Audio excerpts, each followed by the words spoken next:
Hey, everybody. Welcome to another episode of WP the Podcast. I'm David Blackman. And I'm Tim Streifler. Today, we're going to talk about how to add two-factor authentication to your WordPress website. And we're focusing mainly on free, but we're going to give you a paid and a free version as well. It just depends on where you're at in your website journey. So before we get started, we like to kind of cover and define things, what we're going to talk about today. And one thing you may be asking, what the hell is two-factor authentication? Tim, why don't you tell them? Yeah, absolutely. So two-factor authentication is an additional layer of authenticating that you are the user who's trying to log in addition to the username and password. So if you think of a username and password logging into any type of website or account, that's one-factor authentication, right? Because all you need is the username and password, and that's it. However, as you know, data breaches happen and username and password combinations are leaked, and then spammers, bots, scammers, whoever are going to go and they're going to test those username and password combinations across millions of sites to see where people use the same username and password.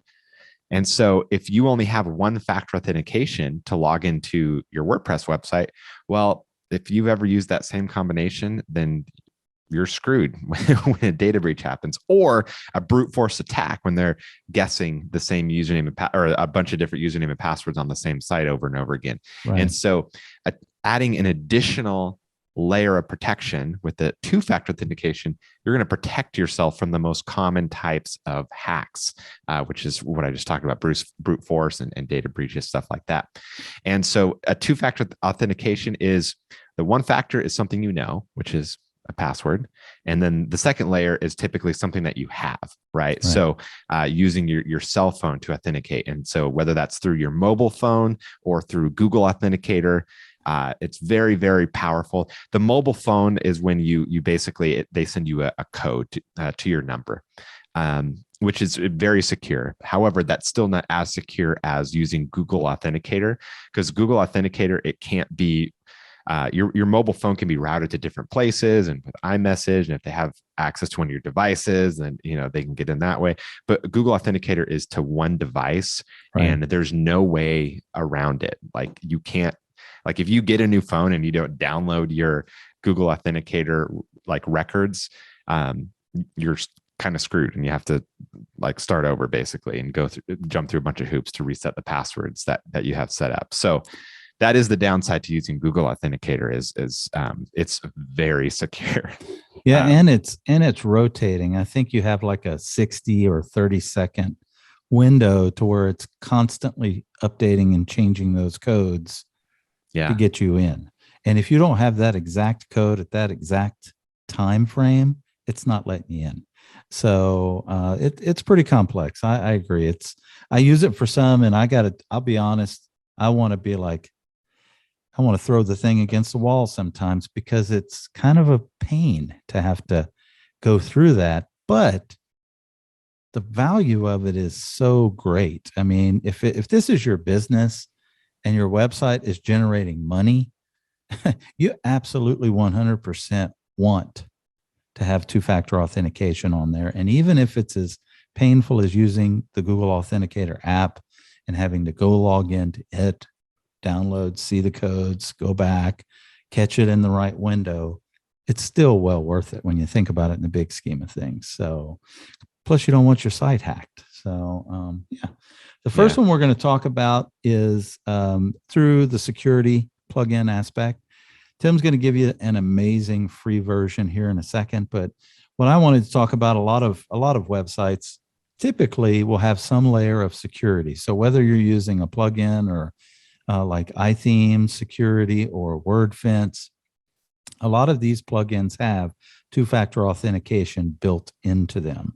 So if you're already paying for those plugins and stuff, you might as well use those plugins for your two-factor authentication.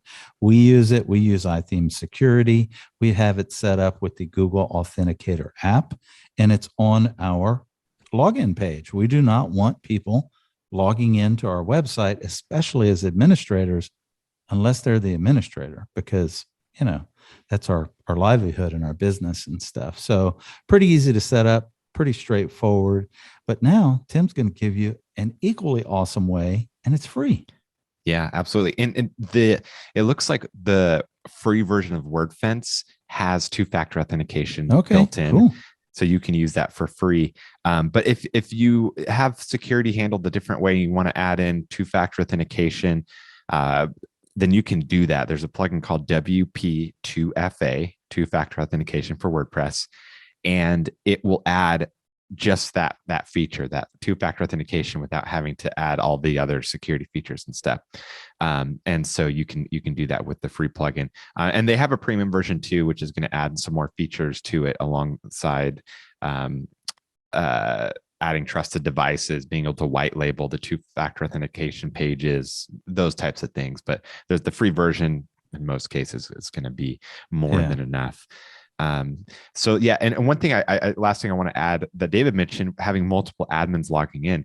If you're one user on your site, you're the only admin, and you have really good password habits, I guess, where you don't reuse passwords, you use one password per site, that sort of thing.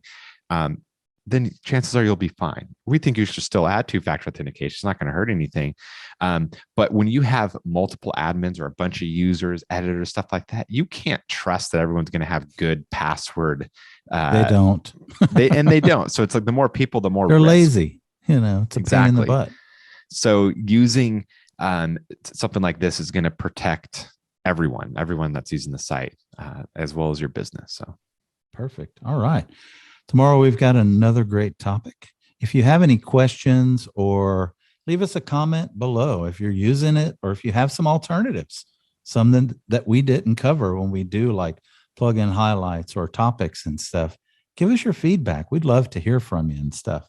What we would love to have from you, if you don't mind, if you're enjoying the podcast and you're glad that Tim and I are finally back after our 1.5-year hiatus,